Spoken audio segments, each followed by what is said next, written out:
Everyone always asks, can you really survive in Hungary without speaking Hungarian?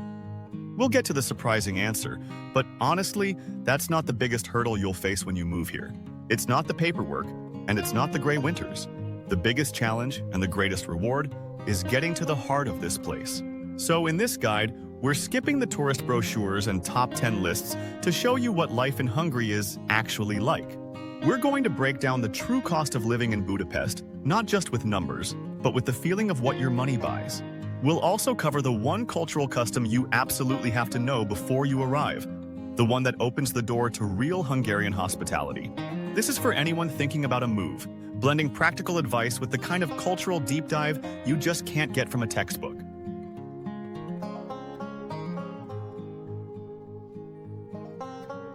Let's tackle the big one right away, the language. Magyar, as it's called, is famously one of the toughest languages in the world for English speakers. It's not an Indo-European language, meaning it has almost nothing in common with English, French, or German. The grammar is a wild ride with 18 cases, and the vocabulary feels like it's from another planet.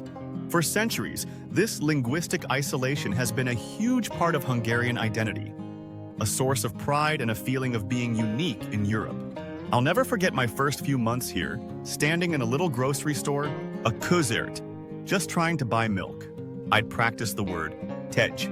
Simple, right? But when I said it, the woman behind the counter just gave me a blank stare. I tried again, pointing, gesturing. I think I even mooed a little. Finally, a teenager in line behind me laughed and said in perfect English, "She thinks you're asking for tea." It was humbling and hilarious, and it's a rite of passage for every expat here. So, here's the real answer to that big question. Can you get by without it? In Budapest, yes, absolutely. In the city center and the main expat areas, English is common. You can order food, buy groceries, and have a great social life all in English. But the second you step into a government office, a local doctor's office, or a small village, that bubble pops. And that's where the real Hungary begins. You don't need to be fluent, but learning a few key phrases will radically change your experience. Mastering a polite "Jó napot kívánok," good day, instead of a casual "Szia," will earn you instant respect, especially from the older generation. Köszönöm, thank you, kérem, please, and elnézést, excuse me, are absolutely essential. Hungarians are incredibly proud of their language, and any attempt you make, no matter how clumsy, is seen as a huge sign of respect. It's the key that unlocks a different level of interaction, turning you from a tourist into a resident in their eyes. The language is a mountain, sure, but you don't have to climb the whole thing to enjoy the view from the foothills. Think of it less as a barrier, and more as an invitation to go deeper.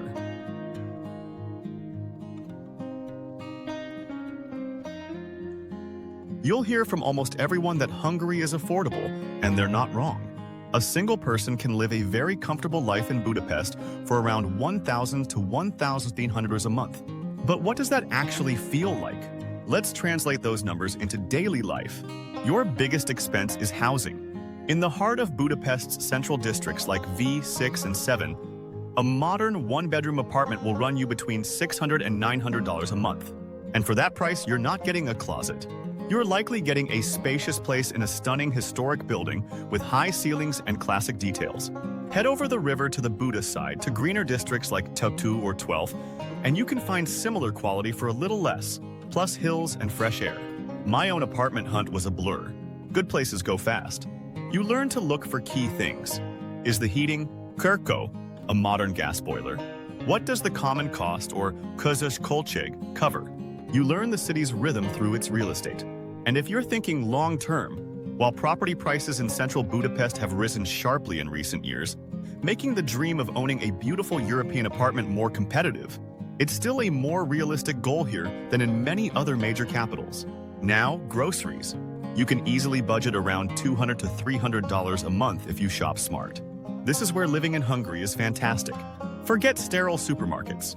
You go to the Great Market Hall or a local market, and you're surrounded by life. You can buy a kilo of sun-ripened tomatoes in summer for just a couple of euros, or fresh crusty bread, still warm, for about €1. The catch? Imported goods. That specific brand of peanut butter from home or special British tea will cost you a premium. The lesson is to eat locally and seasonally. Learning to cook with paprika, sour cream, and fresh produce isn't just cheaper. It's a direct line to the soul of Hungarian food. Finally, getting around. A monthly pass for Budapest's incredible public transport system, a network of trams, metros, and buses, is about $25. For less than the price of 2 cocktails in a major U.S. city, you have unlimited access to the entire city. It's safe, clean, and so efficient that owning a car here is a choice, not a necessity. So when you add it all up, the beautiful apartment, the fresh food, the easy transport, that $2,500 a month isn't just for surviving, it's for thriving. It means you have money left for the city's amazing culture.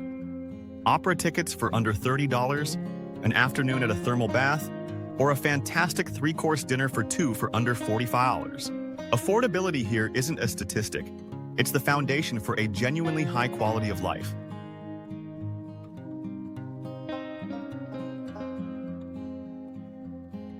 Okay, you've got the budget and the basic greetings down. But the real adjustment to life here is cultural. It's about the unwritten rules of daily life. And it all starts with one thing: Palinka. Palinka is a strong fruit brandy, and if you've never had it, you might think it's just rocket fuel. But here, it's everything. It's a symbol of hospitality, a social ritual, and a cultural bedrock. You'll be offered it at the most random times. At a backyard barbecue, as a welcome drink in someone's home, even in the morning as a folk remedy for a cold. And here's the unwritten rule: you always accept the first one. Turning it down can feel like you're rejecting the person's hospitality. It's a small act that says, "I'm open to your culture," and it can be the difference between being a visitor and being a welcome guest. And that spirit of hospitality goes way beyond just drinks. If you're invited to a Hungarian home, you will be fed. A lot. Sunday lunch is a sacred multi-course event that can last for hours. It reflects a pace of life that's slower, more intentional. There's a deep appreciation for just sitting, talking, and sharing a meal. This is the heart of Budapest's famous cafe culture too. The city's historic coffee houses aren't for a quick caffeine hit. They're places where people have gathered for centuries to talk, think, and just be. Socially, Hungarians can seem reserved or even blunt at first. Small talk isn't really a thing. Communication is more direct, which isn't rudeness, it's just a preference for sincerity. Once you get past that initial formal exterior, you'll find some of the most loyal and warm friends. Formality still matters though, so a handshake and using titles when you first meet someone is standard. To really get it, you have to venture beyond Budapest. The culture is rooted in folk traditions that are alive and well in the countryside. Go to a Szüreti Bal, a harvest festival, in a wine region like Tokaj or Villani. You'll see traditional folk costumes, watch the thrilling Sardas dance, and feel a powerful sense of community tied to the land. These events aren't for tourists. They're the living soul of the country. Understanding that contrast, the cosmopolitan capital and the traditional countryside, is the key to understanding Hungary itself.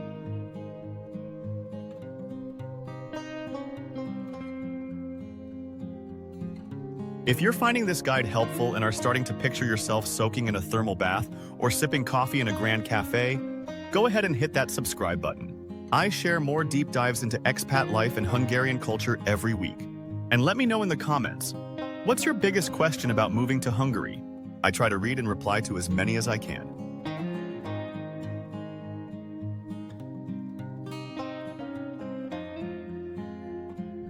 All right, let's talk about the big one. The most common complaint you'll hear about moving to Hungary: the bureaucracy. And I'll be straight with you, it can be a nightmare. It's slow, ridiculously complex, and often feels like a relic from another time. Whether you're getting a residence permit, an address card, or a bank account, you'll face a mountain of paperwork and nonsensical rules. My own experience getting my first address card, the Lakcímkártya, was a classic. I showed up at the government office, the Kormánya block, thinking I had every document imaginable. After a 2-hour wait, I got called up, and a very stern woman looked over my papers. She pointed at one form and said something in rapid-fire Hungarian. My translator friend sighed and explained. I'd signed the form in blue ink. It had to be black ink. Come back another day. It's a frustrating, almost comical rite of passage for every expat. So here's my survival strategy. First, if you don't speak Hungarian, never go to a government office alone. Hire a relocation agent or bring a patient Hungarian friend. It's worth every forint. Second, over-prepare. bring multiple copies of every single document you own. And third, practice radical patience. The system won't bend for you. You just have to breathe, follow the rules, and see it as your first true test of commitment to living here. Now for the good news, healthcare. The system here is generally good quality and very affordable compared to the US. As a working expat, you'll pay into the national health insurance system.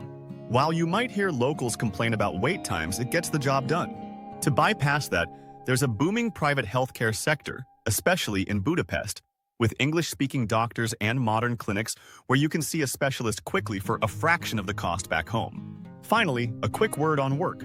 The job market in Budapest is strong, especially in IT, finance, and tourism. But, and this is a big but, local salaries are much lower than in Western Europe or the States. That's why so many expats either move here with an international company or work remotely, earning a foreign salary while enjoying the low cost of living. That combo is the golden ticket to a very comfortable life here.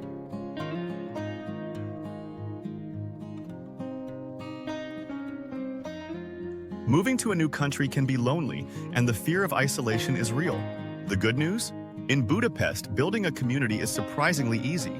The city has a huge, active, and very welcoming international community. Before you even land, you can join dozens of expat Facebook groups for every nationality, profession, and hobby imaginable. These groups are a lifeline at first. They're where you'll get urgent questions answered, find a recommendation for an English-speaking dentist, or look for a roommate. There are regular meetups and events, making it almost effortless to find people in the exact same boat as you. But this convenience creates its own challenge, the expat bubble. It's incredibly easy to spend all your time with other foreigners, only speak English, and stick to the international friendly spots. You can have a great life this way, but you'll only be scratching the surface of Hungary. The real connections, the ones that make a place feel like home, start when you consciously step outside that bubble. This is where your clumsy Hungarian phrases will pay off big time. Join a local hiking club. Take a pottery class that isn't aimed at tourists. Become a regular at a local cafe and practice your greetings. It takes more effort, but the rewards are huge. These friendships give you a window into the culture that you just can't get from inside the bubble. The social scene here is wonderfully diverse anyway.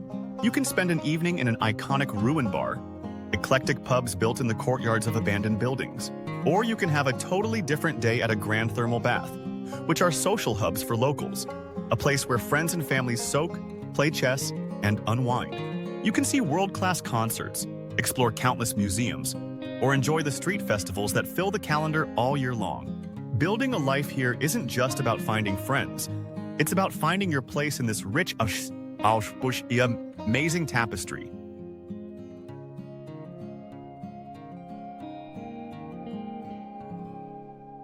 So what is life in Hungary really like? It's a beautiful contradiction. It's a country with a complex history and a language that can feel like a fortress, yet it offers a surprisingly easy and high quality of life. It's a place where you feel the weight of centuries in the architecture, and at the same time, the buzz of a modern European capital.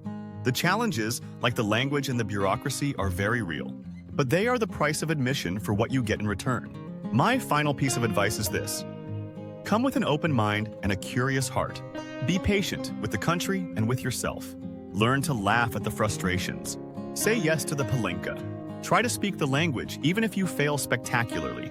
Moving to Hungary is a leap for sure, but it's a country that rewards curiosity and patience with a depth of experience, a richness of culture, and a quality of life that's hard to find anywhere else.